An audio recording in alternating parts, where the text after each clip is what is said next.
की गदा तो उनके ही सर पर पड़ी है, भाजपा के, बीजेपी के। अब देखो बजरंग बली जो है वो प्रभु श्री राम का एक सच्चा अनुयायी था और जहाँ सत्य था वहाँ ही गया। तो मुझे लगता है कर्नाटक में श्री राम और बजरंग बली सत्य के साथ रहे। तो कर्नाटक चुनाव के परिणाम आ रहे हैं, उसको लेकर हिंदी नगर अवधि मैं ये बता रहा हूँ कि हमने पहले भी कहा था कि कर्नाटक में किसी भी हालत में मोदी जी और अमित शाह जी का पराजय होगा। अगर कांग्रेस जीत गई है तो मैं ये हार मानता हूँ मोदी जी और अमित शाह जी।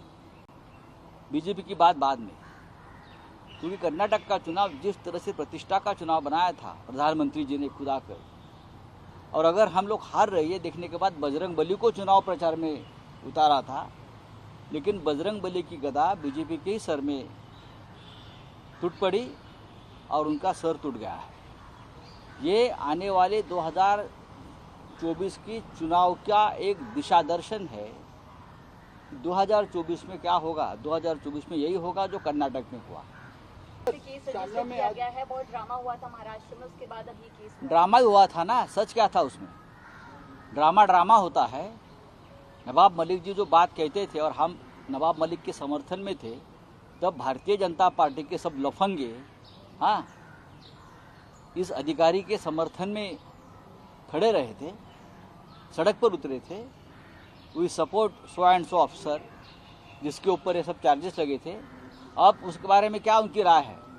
बीजेपी ने अधिकृत रूप से बताना चाहिए अब वो क्या कहना चाहते हैं। एक करप्ट एक्सट्रॉनिस्ट अधिकारी जिनके खिलाफ सीबीआई ने एक्शन लिया है, उसके समर्थन में बीजेपी उतरी थी।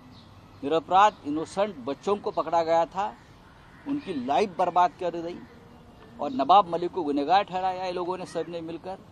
और ये जो मिस्टर वानखेड़े है, उनके लिए भारतीय जनता पार्टी का एक मुंबई का स्वयं घोषित नेता जिस तरह से दिल्ली में लॉबिंग कर रहा था, उसकी भी इंक्वायरी होनी चाहिए, क्योंकि उसके घर पे ये मीटिंग हो रही थी। सब ये जो सब षड्यंत्र रच रहा था ना, ये एक्सट्रॉशन का और खंडनी का, ये एक बीजेपी नेता जो मुंबई में है, मैं उसका नाम जल्दी जाहिर करूंगा, उसके घर में सब ये बैठकें होती थी। रात